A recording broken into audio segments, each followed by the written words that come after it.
सरदार भगत सिंह का नाम अमर शहीदों में सबसे प्रमुख रूप से लिया जाता है। भगत सिंह का जन्म 28 सितंबर 1907 को पंजाब के जिला लायलपुर में बंगा गांव, जो अभी पाकिस्तान में है, के एक देशभक्त सिख परिवार में हुआ था, जिसका अनुकूल प्रभाव उन पर पड़ा था। उनके पिता का नाम सरदार किशन सिंह और माता का नाम विद्यावती कौर था। यह एक सिख परिवार था जिसने आर्य समाज के विचार को अपना लिया था। उनके परिवार पर आर्य समाज व महर्षि दयानंद की विचारधारा का गहरा प्रभाव था। भगत सिंह के जन्म के समय उनके पिता सरदार किशन सिंह एवं उनके दो चाचा अजीत सिंह तथा स्वर्ण सिंह अंग्रेजों के खिलाफ होने के कारण जेल में बंद थे। जिस दिन भगत सिंह पैदा हुए उनके पिता एवं चाचा को जेल से रिहा किया गया। इस शुभ घड़ी के अवसर पर भगत सिंह के घर में खुशी और भी बढ़ गई थी।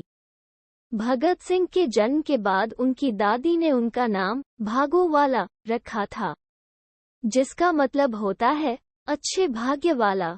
बाद में उन्हें भगत सिंह कहा जाने लगा। वो 14 वर्ष की आयु से ही पंजाब की क्रांतिकारी संस्थाओं में कार्य करने लगे थे। डीएवी स्कूल से उन्होंने 9वीं की परीक्षा उत्तीर्ण की।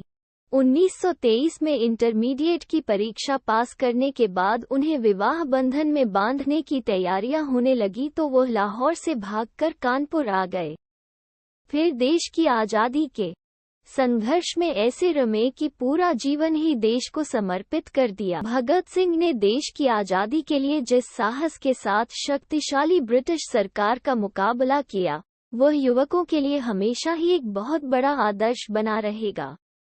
भगत सिंह को हिंदी, उर्दू, पंजाबी तथा अंग्रेजी के अलावा बांग्ला भी आती थी, जो उन्होंने बटुकेश्वर दत्त से सीखी थी।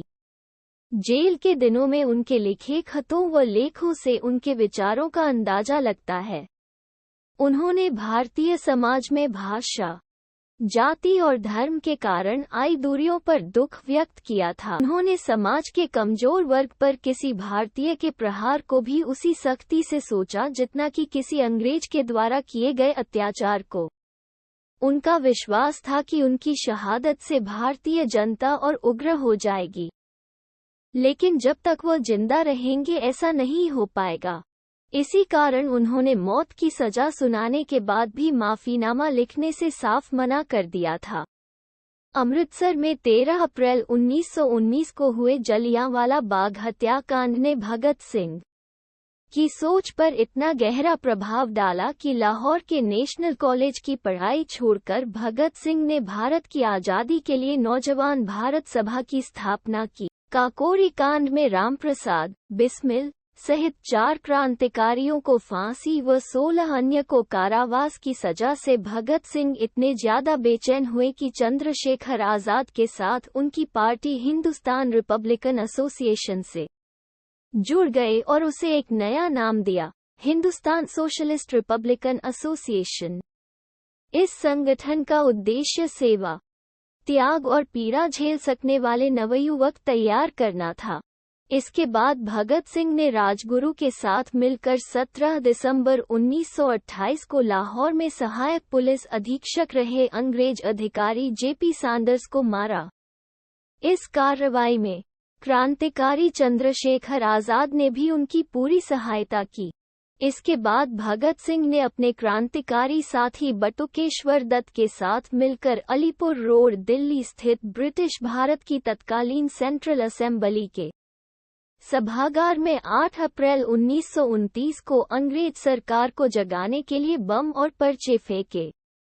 बम फेंकने के बाद वहीं पर उन दोनों ने अपनी गिरफ्तारी भी दी। इसके बाद लाहौर षड्यंत्र के इस मुकदमे में भगत सिंह को और उनके 2 अन्य साथियों राजगुरु तथा सुखदेव को 23 मार्च 1931 को एक साथ फांसी पर लटका दिया गया।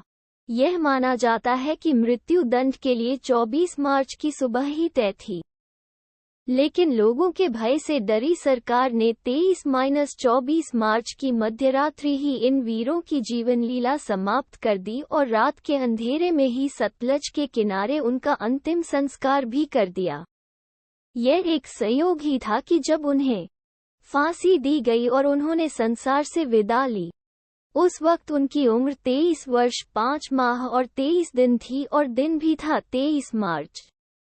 अपने फांसी से पहले भगत सिंह ने अंग्रेज सरकार को एक पत्र भी लिखा था, जिसमें कहा था कि उन्हें अंग्रेजी सरकार के खिलाफ भारतीयों के युद्ध का प्रतीक एक युद्धबंदी समझा जाए तथा फांसी देने के बजाय गोली से उड़ा दिया जाए।